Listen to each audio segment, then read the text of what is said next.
Hello everyone, it's Theme Park Avenue. I'm Eric, and today I'm going to be talking about a theme park in my home state of Florida. Most people, when they think of Florida, they think about Disney or Universal or even SeaWorld or Busch Gardens.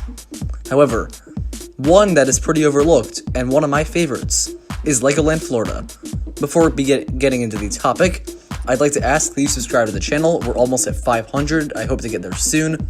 I appreciate your support. Now let's begin. So I should note, I'll basically be going through what each ride is and how it compares to some of the other Orlando rides at places like Disney, Universal, and SeaWorld. Then I will kind of discuss broader good things about Legoland Florida and what makes it such a great park. Let's begin. This will mostly be my most recent visit to the park, and that started in the fairly new Lego Movie World. So this replaced a Chima area. Chima's a Lego thing that is kind of discontinued, and Lego Movie's still somewhat popular, so I get why they replaced it. The first ride I'll discuss is Battle for Bricksburg. It's a reskin of this ride they already had. I don't remember which company makes it, but it's this water boat type ride where you can go to either side of the boat and shoot water cannons. And the re-theme is not great, because it still kind of looks like the old Chima type theming. And instead of this large mountain that was shooting water out of it, it's this large Duplo octopus, and that just does not make as much sense to me. So it's still a very good ride, but definitely weaker. However, the premier attraction of Lego Movie World is Masters of Flight, a motion simulator akin to that of Soarin'. And I should say, I don't like motion simulators. I don't like Shrek 4D, I don't like Race to New York, I don't like Despicable Me, I don't even like Soarin'. This ride is the one exception. I like it. Well, I also like Simpsons Ride, but I like this one more than Simpsons Ride. Part of that is because I'm a pretty big fan of Lego Movie, and the fact that I'm a fan of Legos does make this park better for me than most people, but it's actually a very good ride. It's fairly immersive, the movement is somewhat thrilling, there's a very good story to it, the instructional video is very funny, and it's a very enjoyable experience. It feels pretty long, good quality visuals. It's a lot more fun than most of the other simulators and a lot more interactive, so I think it's just a pretty fun ride. It's one of my favorites in the park. I don't normally love that kind of ride, but it's actually very, very good. So that's my thought on Lego Movie World. But moving on, we have the Lego Kingdom area. There's this small ride called the Royal Joust. It's nice and all. You kind of go on this Lego horse and see some statues. It's cool. There's Merlin's Challenge. Nothing really to that one. It's just kind of like I think they're called Matterhorns. I don't really know. It's not a roller coaster. It just kind of spins you around. But then there is the Dragon Coaster, the best ride in the park. The Dragon starts as a dark ride. You go past these Lego structures that have some movement to them. It's pretty impressive and tells a pretty good story. And then there's this massive Lego dragon that moves and shoots steam. It's really, really awesome. Definitely the highlight of the ride. After that, there's a bit of a long time when you get from the dark ride to the roller coaster part. But the Vekoma Jr. layout's actually kind of thrilling. It's a very, very good ride. So the mix of dark ride elements and good thrilling elements does make it a very enjoyable ride. I'd say you can't really compare it to a whole lot of other rides at these Disney Universal parks. It's kind of, in terms of layout, like Flight of the Hippogriff, but significantly better because it has theming to it. While Flight of the Hippogriff is a lot more station theming, this ride has a lot of on-ride theming. So the ride itself is much, much better than Flight of the Hippogriff. There's not a lot I can compare it to in terms of quality. It's a very, very good roller coaster though. And next is the adventure area. Let's discuss Coastersaurus, a wooden coaster that's technically made by GCI, has the Millennium Flyer trains. It's definitely the most thrilling ride in the park. Has some genuinely good airtime and a pretty good first drop. A back row ride can be really good. And there's a bit of theming to it too. I compare it most to something like Big Thunder Mountain. It's definitely a lot smaller, and it doesn't have as much theming to it. It's a better roller coaster though. Maybe not better ride overall, but definitely a better roller coaster. And it's a very good ride at the park. Then there's Lost Kingdom Adventure, a shooting dark ride. that is very similar to that of Buzz Lightyear's Space Ranger Spin or Men in Black Alien Attack. I like this a lot better than both of those. The visual style is cheaper, for sure, but it's a lot more creative. Men in Black is a great ride too, and Buzz Lightyear is a pretty good ride as well, but what sets this one apart for me is it has a lot more of a story to it. Men in Black is mainly just, alright, you're attacking aliens, there's a big one at the end.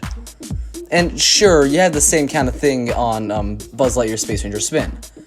This one, you are trying to stop Sam Sinister from robbing the tomb, and it's a pretty fun little thing. This one has a lot more charm to it than the other ones. Even though it's newer, it feels like a classic ride. There's a little more interactivity to it, I think. Like there's this falling in spike wall. There's a lot of fun on this ride. It's a really, really, really good dark ride. It's not as technically impressive, but if you're looking for fun in a theme park, this beats out pretty much every other shooting ride I've been on. To add to that, there's this fun little safari trek ride with some Lego elephants and lions and things like that. That one I don't really go on very often. Then there is the newest Ninjago area. With the exception of Lego Movie World, that's the newest area.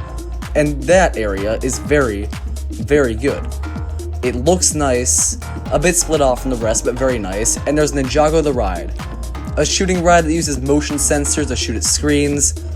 I think while it's a good ride, it was a bit of a misfire, because it does not really work all that well. You won't really shoot in the direction you want to, and while the visuals are pretty good, it definitely could be improved a bit. Good queue for sure, definitely could be a better ride, honestly. And then we have the city area.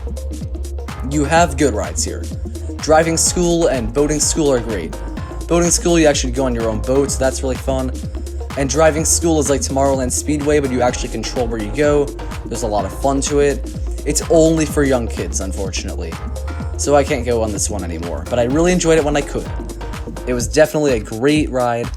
And then there is Flying School, the worst ride in the park. It's a Vekoma suspended family coaster, a little station theming, but other than that, nothing good. Rough, short, not really a favorable ride. And now we have the Technic area. AquaZone Wave Racers is a fun ride, and off the ride you can press buttons that make these water geysers shoot up. That's always very fun. And Great Lego Race is interesting. It was originally Project X, a very good Mack Wildmouse. One of my favorites, in fact.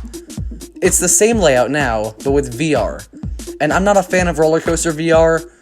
This one is really fun and creative, and the queue does a really great job kind of getting you prepared for what it's about. Unfortunately, I just don't think roller coasters and VR mix, especially a Wild Mouse where you have to kind of lean into turns to avoid being hurt. So that's where this ride falls a little flat. Good VR, good coaster, together, they're only decent. And now we have the honestly weird Lego Friends area.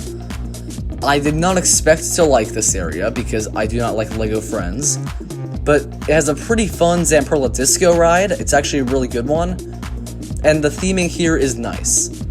That's basically all of the rides. There's not much you can compare that one to, but overall, Legoland's ride collection. Clearly not as high budget as some of the others, but a lot more creative than most, more fun. Even though it's geared at young kids, I think it's the kind of thing where any family member can really enjoy it. You know how Disney markets itself as like family friendly, so all ages can enjoy. Legoland lives up to that one pretty well too. So now some broader things about Legoland besides the ride collection. The theming and landscaping here are very good. There's clearly a lower budget here than the other parks, but it looks really nice. The way gardens and trees are used, is actually this big cypress garden area that the whole park is built around, is really, really, really good. Beautiful to walk around and a nice place to go in. There's also this other fun sort of kids area where you can build Lego cars and race them, and that one is a blast to go to for young kids. So there's a lot of other things to do here besides just rides. I should also mention there are 3 drop towers here. They're all very different, but there's not really a whole lot of detail to go into on those. It's not really thrilling rides here. It's definitely a younger age demographic, like the Disney parks really are. Now let's discuss food a little bit. Some of the food here, a lot of it's kind of the stereotypical, cheap popcorn, hot dogs, pretzels. Good, but not great. There is one standout here, though. Apple fries. They are delicious, and the must-get food of the park. They surpass most of the best foods in other Orlando theme parks. So theming is great here, food is good. One big benefit is crowds. Nobody goes here. The longest line I've ever seen for something is 30 minutes. And that can be the shortest line in a Universal park. There's just never anyone in line on Dragon.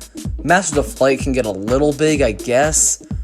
But there's very good capacity, and the rides run really well. Great operations here. It's a very well done park. There's a lot of Lego statues and sculptures all around that are really great. The gift shops here are really, really good. And there's always something that you're gonna be looking around for. And it definitely lives up to some of the best theme park gift shops. So you have pretty much all the great components of a theme park here. And one thing that this one really has that a lot of others don't is charm. No matter how good the park is overall, some of the Orlando parks, honestly, I think Studios, Animal Kingdom, even Islands of Adventure have their superficial feeling areas. Not the whole park, but parts of them feel very cheap and underdone.